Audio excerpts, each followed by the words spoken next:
Autoline Daily is brought to you by Bosch. The number of clean diesel models in North America will double by 2014. Bosch Clean Diesel. Good, clean, fun. Bridgestone. Your journey, our passion. And by Dow Automotive Systems. Improving durability and increasing design flexibility with Betamate structural adhesives at dowbetamate.com. This is Autoline Daily for February 28th, and now the news. And it is lead-acid batteries that are in the news. China has shut down a plant owned by Johnson Controls in Shanghai, saying lead emissions from the plant poisoned 49 children who live in the area. Johnson Controls disagrees vehemently with those conclusions, saying it operated well below local and national regulations. Hey, is it just me, or does it seem that China's getting very good at prosecuting foreign companies? Meanwhile, JCI says that the cost of lead-acid batteries in the U.S. will be going up by a few dollars because of tighter regulations on lead emissions at battery factories. You know, interesting aside here. As recently as the 1970s, when lead brazing was commonly used to join the roof and rear quarter panels in cars, the men who worked in the body shops were given a glass of milk to drink after their shift. The theory was that the milk would wash the lead out of your body. I don't know where they ever got that idea, but by the early 1980s, lead was banned from body shops in the U.S.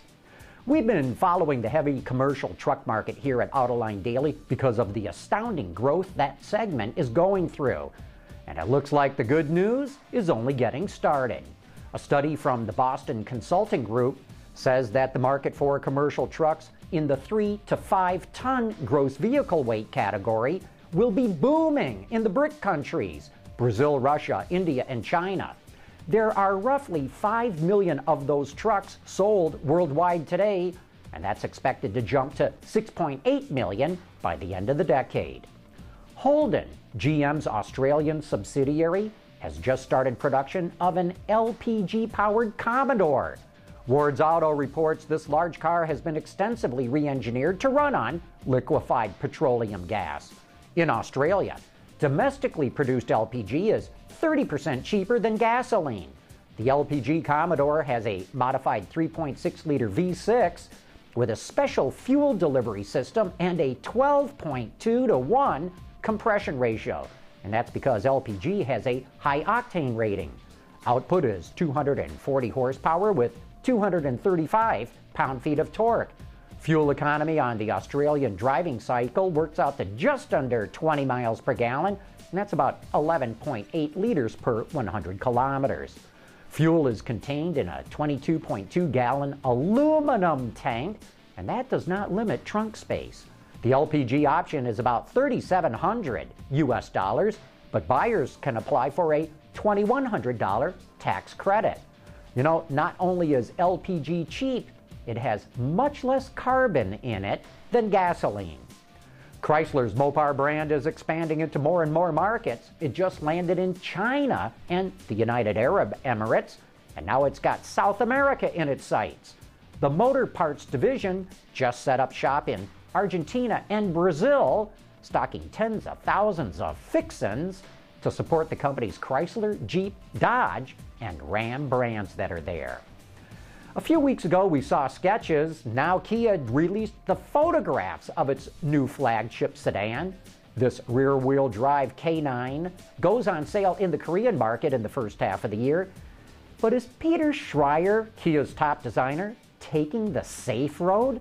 We think the K9 kind of looks like a soggy Infiniti M with a bangle butt, and the front third of it could have been stolen from Maserati. We'll likely have more details on this car next month once the Geneva Motor Show opens its doors. The Smart for 2 has been a miserable sales failure, but that's not stopping big automakers from making more small cars. Coming up next, Jack Hollis from Scion takes us through the new IQ. Reducing exhaust emissions, aerified diesel particulate filters, high filtration, low back pressure, small package size, excellent durability. DowAerified.com. Can you sell dinky little cars in big volumes, especially in the American market where small cars historically have done poorly? Scion thinks you can, and that's why we have none other than Jack Hollis, the vice president of Scion, to take us through the car. Well, hello, my name is Jack Hollis. I'm the vice president of Scion, and I get a chance to take you around this car a little bit, tell you a little bit about Scion and the IQ. So it's the Scion IQ. This is the fourth model in the lineup of Scion cars to join the XB, the XD, and the TC. And very much like the original XB was, we see this car being kind of an icon to our industry. Why? Well, obviously unique color, unique shape, but also unique size. Now, what you don't know about this car yet, and you're going to see it in here in a second, is it's only 10 feet in length. Yes, it will fit right underneath that basketball hoop. So, if you look at this car, 10 foot in length, pretty small car. But what's great is it drives like a big car. Well, maybe not, because the turning radius is just like a small one. And here's how it works. We can actually, with the four wheels put to the furthest corners of this vehicle, we're able to create a driving circles diameter of only 13 feet. Pretty strong. It's also a small car in the gas that it uses. Now, we are really excited about it. It gets 36 miles per gallon in the city, 37 miles per gallon in the highway, and a combine of 37 miles per gallon. And you're going to find this to be the best of any non-hybrid car in our industry. As we go into the interior of the car, I get really excited about what this car has to offer. And what you will see here is the ease that you take a seat out, put this straight into the seat, bottom, open this up, and there's really a ton of room. And not only is there room, but when you look at a car like this, it'd be obvious that, hey, how about safety? As you can see right here, this vehicle has 11 standard airbags, including the world's first rear window curtain airbag. That's what we're really excited about that. As we look more into the interior, you'll notice we have offset front seats. What this allows us to do is to have a 3+1 seating configuration by seating the passenger seat a little bit forward, giving a full-size adult room in the rear passenger seat to be able to both ingress and egress, but also just to sit and enjoy the ride. Now, it is the world's smallest four-seater, but it's mostly for a 3+1 seating. You'll also notice the center stack there, which is really one of the highlights, especially the entertainment system, which comes now with standard Bluetooth and HD radio in all Scion IQs, as well as all Scion products. You know what? This car has so much that we could talk about. It goes on sale coming this fall, and all of this, and there's so much more, but under $16,000, including your delivery fee.